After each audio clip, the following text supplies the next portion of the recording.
adalah tokoh yang mencoba untuk mendapatkan perubahan perilaku secara keseluruhan sebagai hasil dari pengalaman hidup individu itu sendiri dalam interaksi dengan lingkungan. Namun, tidak yang sesuai dengan salah ini.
Kamu kenapa? Saat ulangan yang tadi, aku tidak bisa menjawabnya dengan benar.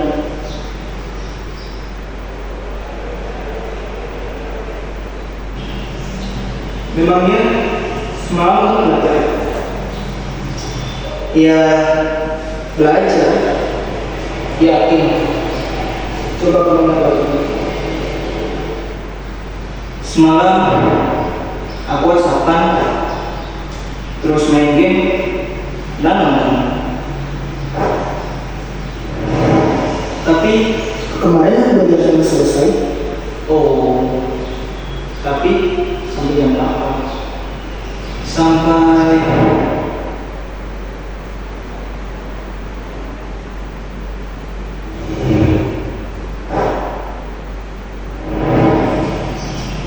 subuh.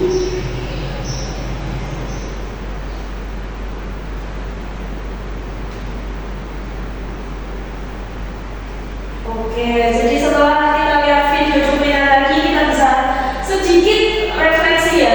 Jadi kita itu kadang nggak merasa kita tadi habis ngapain. Menurut kita udah sangat sempurna yang kita lakukan, tapi kenyataannya kita sampai lupa. Ternyata kita sampai lupa waktu. Makanya dari itu tema kali ini kita akan membuat sebuah skala prioritas manajemen waktu agar kita bisa menata ulang lagi jadwal-jadwal kita biar nggak tabrakan antara WhatsAppan tadi ada main game, ada belajar. Nah, tadi benar belajarnya itu udah benar, tapi kenyataannya waktunya ya salah. Jadi sampai jam 5 pagi akhirnya berangkat terburu-buru sampai sekolahan waktunya mepet, tiba-tiba ujian udah pecah konsentrasinya antara ngantuk antara bingung. Jadi yang dipelajari lupa semuanya ya. Jadi untuk yang pertama kita dalam membuat skala prioritas itu yang pertama identifikasi tugasnya. Jadi aktivitasnya diklasifikasikan dulu. Yang kedua penentuan prioritas. Nah tadi yang penting, yang tidak penting, mendesak, yang tidak mendesak. Terus yang ketiga jadwal waktu. Jadi kita harus menentukan. Jadi waktunya tidur kita juga harus tidur. Waktunya berangkat kita juga harus berangkat. Seperti itu. Kemudian evaluasi. Seperti yang tadi kan sebuah kayak refleksi ya. Jadi sebenarnya tadi itu bicara sendiri dengan diri sendiri. Jadi